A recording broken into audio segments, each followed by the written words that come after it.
Jordan from the Sectional newspaper, and I'm here today with Richard Fitzhugh, and we're going to take an inside peek on the life of a Southerner. So, what is your everyday life like? My daily routine usually starts with breakfast, and then I read the Bible. After that, I go over my finance books and meet with my foreman to discuss what needs to be done. Then, after that, I go out and inspect my fields by horse. And when I come in, my wife and I usually eat lunch together, and we discuss their kids.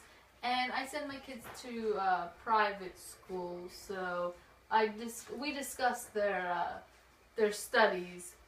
And after that, I go back outside and check the progress in the fields. And when I'm done in the fields, I come back in and we eat dinner as a family, and then we read the Bible as a family after that. And then the kids usually go to bed. And once the kids are asleep, my wife and I spend some time together, and then we both go to bed. Alright, and what's your opinion on some of the more recent reform movements? As far as the women's movement goes, I believe that a woman's place is in the house, and too much education can really just corrupt their mind. Mm-hmm. The abolition reform, I definitely do not support. Slaves are a very important part of my everyday life. And temperance, as a Southern Baptist, I do mildly support the temperance movement because in my religion, we believe that alcoholic beverages can be harmful, and sometimes they can hurt the family life. The education reform, I send my kids to a private school, as I said before, so I don't support government funded schools because I don't think it should just be handed out to everybody.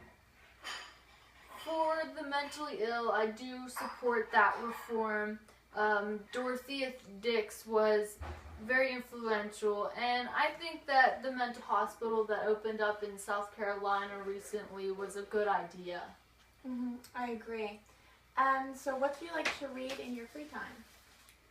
I've read Ivanhoe by Sir Walter Scott recently. I really liked it. It made me feel like a king, and it kind of made the slaves seem like my subjects, which in the South, I think we should strive to have a medieval or kind of feudal society.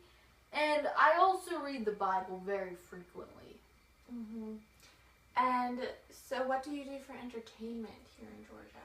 I like to hunt and shoot, and I like riding horses and watching horse races. And I also go to a lot of parties and balls, and for those I usually wear a Victorian style suit rather than my normal work clothes. And of course most of my clothing is made out of cotton because that's what I grow here on my plantation. Yeah. Alright, so I know it's a pretty passionate subject, but what do you think about a proposal to abolish slavery? I would definitely not support it. Slavery is actually a good thing. It really is a beneficial institution, and it creates a hierarchical society in the South rather than the leveling democracy in the North, which is just really not a good thing. And also as a Southern Baptist, the Bible kind of justifies slavery and says that it's okay, and even Jesus' own apostles had slaves, so I think it's okay. Yeah, I agree. And what are some of the more important events that have happened recently?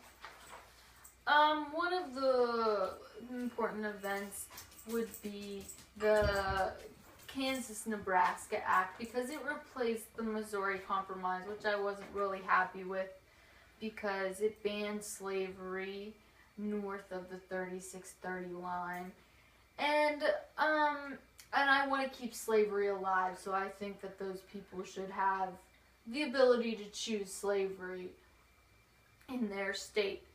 Also, in 1838, there was the Trail of Tears, which it was a good thing because it got those Indians out of Georgia, and they were really troublesome and got out of your land. Yeah. And they all went to Oklahoma, so that was good.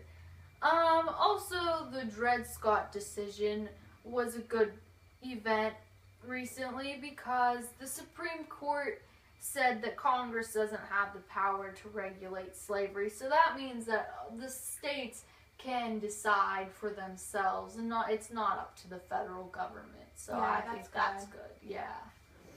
All right. And how would you react to a proposal to raise tariffs? I would not support it because in the South we would bear the greatest burden of those tariffs, and because our society we rely on exports and imports a lot, so the North would benefit more because a lot of that money would be going to internal improvements that would benefit mostly the North rather than the South. And also, it would increase the price of the imported goods. And since we don't have a lot of factories here in the South, it would be kind of tough for us because we would have to pay more. And we would be paying 2/3 of the national revenue collected by the tariff, which just isn't fair.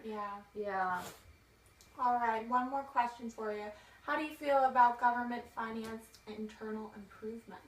Like I said before, I don't think that they're a good idea because we in the South would be paying a lot of the money that would be going towards it, and it wouldn't even really help us. Like, it would mostly link the North together, and I don't want to pay for something that isn't even really going to help me. All right, thank you so much for coming. And Thanks. that's all for now, folks. Thanks for tuning in.